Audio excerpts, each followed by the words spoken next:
On est au Luxembourg, un pays qui accueille près de 50% d'étrangers.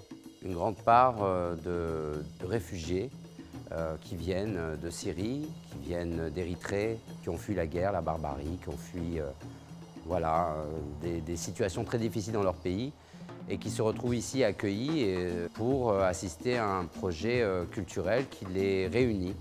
Et au travers de la danse, qui est toujours ce langage universel, j'ai envie de faire en sorte qu'ils se rencontrent.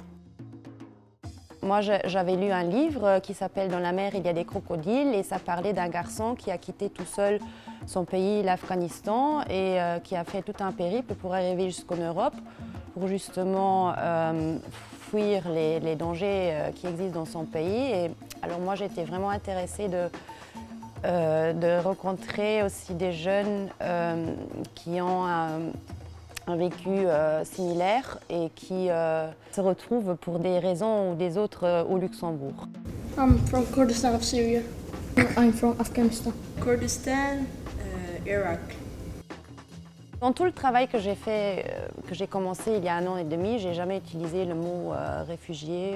Je l'ai bien sûr utilisé pour annoncer les workshops et tout ça, mais moi personnellement, quand je décris mon travail, je n'utilise pas le mot. C'est un fait, ok, oui, mais c'est aussi une stigmatisation. Et pour moi, c'est avant tout des jeunes, des êtres humains comme tous les autres qui ont envie de se produire sur scène et c'est ça qui m'intéresse.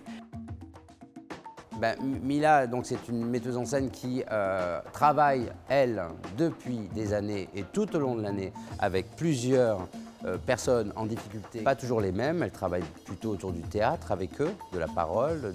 Là, c'est la première fois qu'on travaille ensemble et c'est vraiment une grande référence pour moi. Je m'appuie vraiment sur elle parce que moi, je suis là comme une sorte de flash et elle les connaît, pas tous, mais elle en connaît beaucoup. Ce que j'ai observé, c'est que souvent ces jeunes sont beaucoup plus adultes et plus matures que d'autres jeunes parce qu'ils ont un certain vécu. On peut apprendre beaucoup de la façon dont ils perçoivent la vie parce qu'ils étaient obligés de devenir plus adultes plus rapidement. Ils vont très très vite, quoi. Ils sont gourmands en fait. En allemand, il existe un mot qui s'appelle Selbstvergessenheit et en français on dirait on oublie soi-même.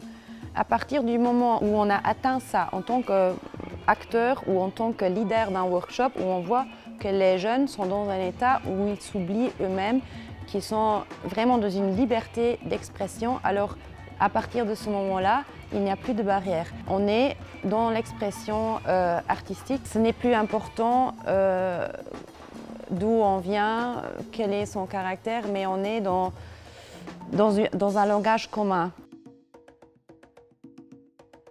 Il y en a un qui ne sait pas danser et qui m'a dit « Moi, je sais très bien jouer je sais danser avec un ballon de football. » Génial. Donc je lui ai dit « Écoute, aujourd'hui, on va essayer ça. » Je trouve ça très intéressant. Et puis il y en a un autre qui m'a dit, qui m'ont dit « Nous, on aime bien le roller et on peut danser en roller. » Et donc, on va aussi essayer ça. Donc j'essaie d'utiliser toutes les clés, toutes les portes qui vont s'ouvrir pour pouvoir… En fait, l'idée, c'est de faire en sorte qu'ils s'expriment et qu'ils participent tous à ce projet. Quand je regarde les jeunes qui tout d'un coup sont là à s'exprimer avec leur corps et qu'ils ont vraiment la possibilité de s'exprimer juste comme ça leur vient sur le coup et que là ils se perdent et ils s'oublient et qu'ils font des mouvements, ça me rend bouche bée. Dream Up Luxembourg, on est très content d'avoir eu cette aide parce que cela nous permet de développer sur une durée de 3 ans vraiment des projets. On a rencontré, je ne sais pas, entre-temps peut-être 500 adultes et jeunes de différents horizons.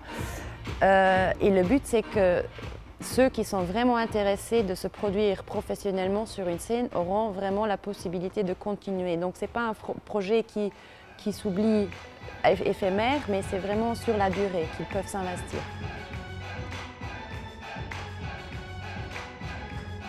Je les considère comme des enfants et je leur parle comme un papa.